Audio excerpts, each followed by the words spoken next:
네, 세계 각국에 간첩이 많습니다. 특히 중국 간첩.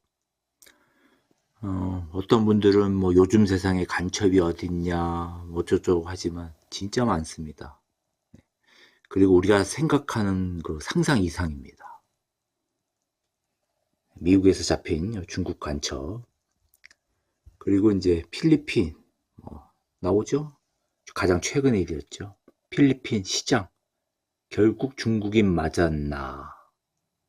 한국에서 이런 식으로 나오지만은 실제로 지문조회에 의해서 이 여자가 중국 사람이었고 중국 사람인데 필리핀 시장까지 된 사람입니다. 필리핀 안에 큰 도시의 시장까지. 이런 일이 세계 각국에서 일어나고 있습니다. 세계 각국에서. 왜 그런가 하면은 그 원인 중에 하나가 우리가 알고 있는 중국, 중공이죠. 물론 최근에 우리가 대만에서도 많은 중국 간첩이 있고 그리고 이 중국 간첩이 세계 각국을 무대로 해가지고 활동하고 있죠.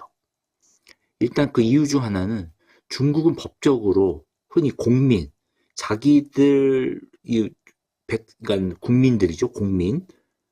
법적으로 의무사항이 있습니다. 무슨 의무사항이 있냐? 중국 공산당에 복종하게 되는. 그러니까 어떤 지령이 내려지거나 지시가 내려지면은 이걸 무조건 따르게 되어 있습니다. 법적으로. 그게 이제 다른 나라하고 틀린 점이다. 그러다 보니까는 어떤 일이 있느냐. 우리가 흔히 잘못 알고 있는 것이 미국이나 뭐 영국 이런 서방 국가에 많은 중국 유학생이 뭐 한국에도 그렇지만은 들어와 있는데 이게 뭐 개인적으로 돈을 내서 뭐 아주 우리 집이 뭐 부자예요 이래가지고 들어온 유학생은 아주 소수에 불과합니다. 개인적인. 99%는 간첩이라고 생각하시면 됩니다. 간첩이라고 생각하시면. 그러면 이제 어떤 분들 그럴 겁니다. 그럼 뭐 너무 좀 비약적이지 않냐 하는데 절대 그렇지 않습니다. 왜 그러냐면은 100명 중 1명만 정말 자기 의사에 따라서 자기 집안의 돈에 의해서 자기 부모님과 자기 스스로의 의지에 따라서 그야말로 유학 온 사람들이고 나머지 99명은 그야말로 자의반 타의반 그리고 자기 뜻에 따라서 왔다고 해도 중국 정부 공산당의 지령에 의해서 언제든지 간첩 활동을 하게 되는 겁니다. 그러니까 이제 중국 공산당이 항상 감시를 하죠. 그리고 나서 이제 세계 각국에 어디를 가든지 뭐 호주면 호주, 캐나다면 캐나다, 미국이면 미국, 중국 학생회가 있습니다. 그 지역에.